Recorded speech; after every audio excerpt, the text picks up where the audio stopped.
श्रद्धेय एपीजे कलाम जी, श्रद्धेय अडवाणी जी, आदरणीय गडकरी जी, आदरणीय सुषमा जी,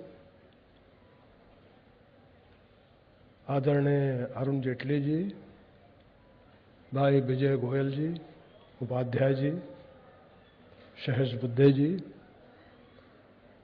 और मित्रों,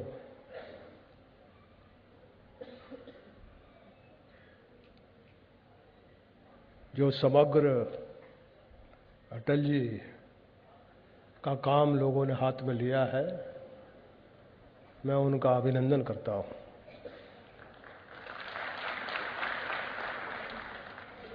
मेरे लिए तो अटल जी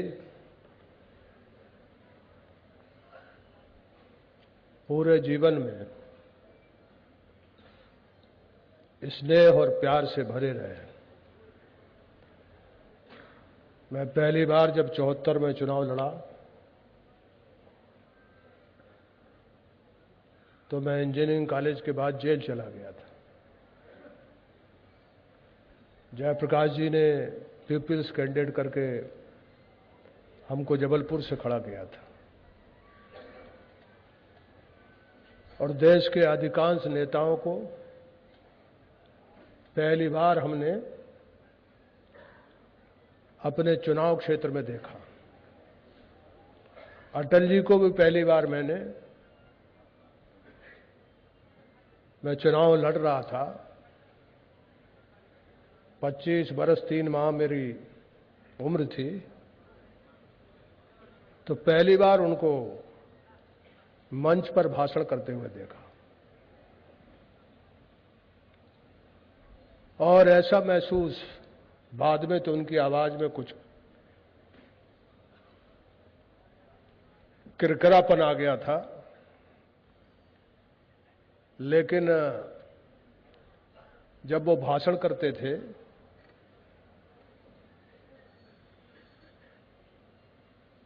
तो 7 स्वरों में आवाज निकालते थे और जब अंतिम आवाज निकलती तो वो सबसे ज्यादा मीठी लगती थी।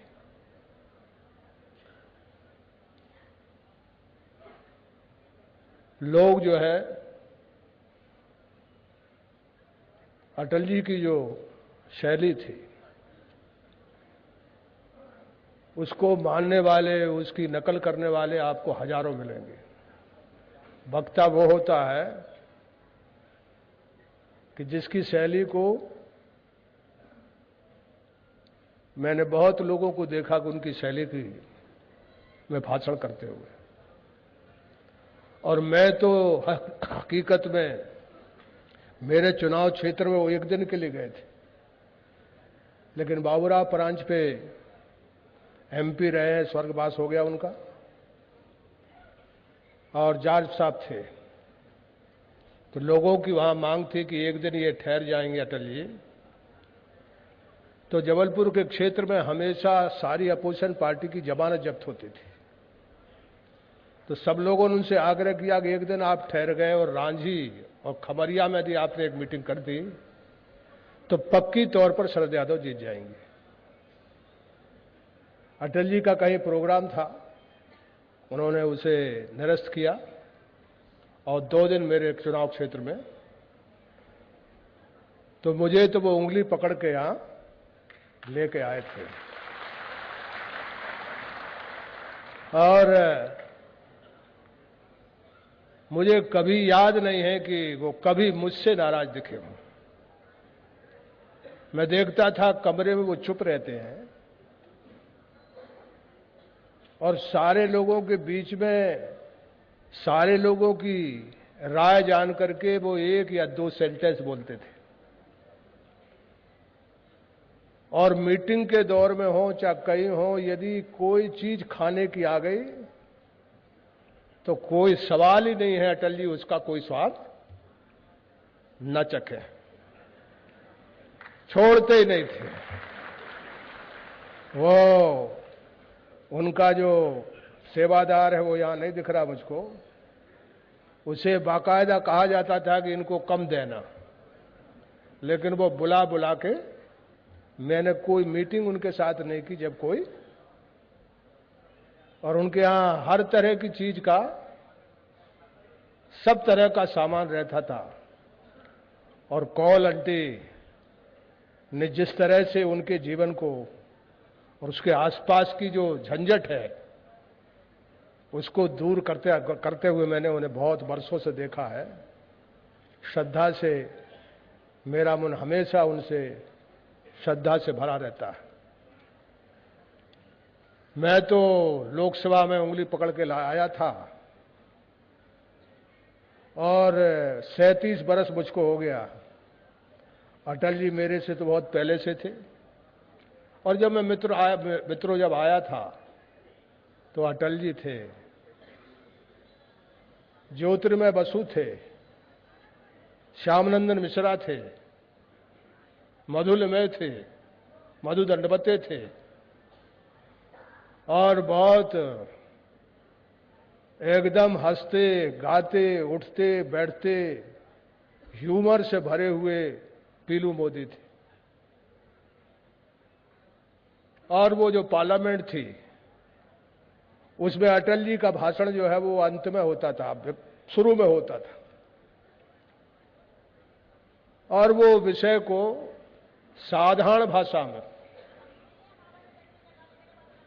उसकी दिशा तय कर देते थे। आंकड़े नहीं, सिद्धांतों से लपेटते लपेटते लपेटते रास्ता बना देते थे। आज तो देश में उथल पुथल है, और जब आज उनको खड़े हुए नहीं देखता हूं मैं, तो कभी कभी मन में धुकधुकी होती कि सफल होंगे कि नहीं होंगे। अटल जी रहते थे तो हौसला रहता था, और निश्चित तौर पर समाजवादी पार्टी और भारतीय जनता पार्टी के बीच में मेल और झगड़ा, इनका झगड़ा ही बेकार है, मेल करना ही पड़ता है, फिर झगड़ भी जाते हैं। ऐसा लिपट के लड़ाई झगड़ा और राजनीति जो है वो भारत में कोई दो पार्टी के बीच में नहीं हुई, वो सोशलिस्ट पार्टी और बीजेपी के बीच में होते रहते। विचारों में भी कई मामले में दोनों की राह और रास्ता एक है। और मित्रों, आदमी बड़ा नहीं होता, राह बड़ी होती है। इंसान बड़ा नहीं होता, रास्ता बड़ा होता है। अटल जी ने अपने जीवन भर एक राह पकड़ी, मंजिल मिली न मिली, लेकिन इतने लोग हम लोग बैठे हैं, उनके प्यार भरे हंसी को, और वो हंसते भी थे तो हंसी के साथ शरीर को मोड़ लेते थे। उनका हंसना भी अजीब था, और जब बोलते बोलते आंख मीचते थे तो सब लोगों की जान अटक जाती थी, और पूरा शरीर को किस तरह से हर शब्द के साथ लपेट के खड़ा करना, ऐसी अद्भुत क्षमता उनमें है। अभी जब मिलने गए थे तो मिलते हैं तो उम्र भर अटल जी को एकदम जीवंत देखा है। अब अटल जी जब बात नहीं करते हैं तो लगता है कि जो राजनीति की मौज है वो एक तरह से रुक तो नहीं गई है। मैं इतना ही कहना चाहता हूं कि जो उनका सपना है, जयप्रकाश जी का सपना है, डॉक्टर लोहिया का सपना है, दीनदयाल उपाध्याय का सपना है, ये सपने अधूरे हैं। भारत बहुत दिक्कत में है। अटल जी जैसे बड़े कद के लोग खप गए, लेकिन जहां देश बदलना चाहिए था वहां नहीं बदला। संकल्प यही उठाना है कि ये देश उनके सपनों का बने, ऐसा देश बने कि दुनिया में हम शान से खड़े होकर के ऐसा भारत बनाने का काम करें कि हम जहां खड़े हों वहां हमको गौरव हो कि हम देश के वासी हैं।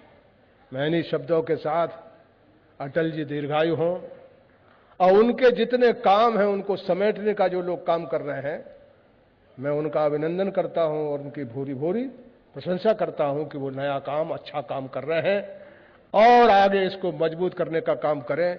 हमारे जैसे लोग भी उनके साथ बरसों बरस रहे हैं, हमारे पास भी बहुत सा संग्रह है, जरूर आप सब लोगों को वो देने का काम करेंगे। और इन्हीं शब्दों के साथ मैं आप सबका आभार मानता हूं, धन्यवाद करता हूं।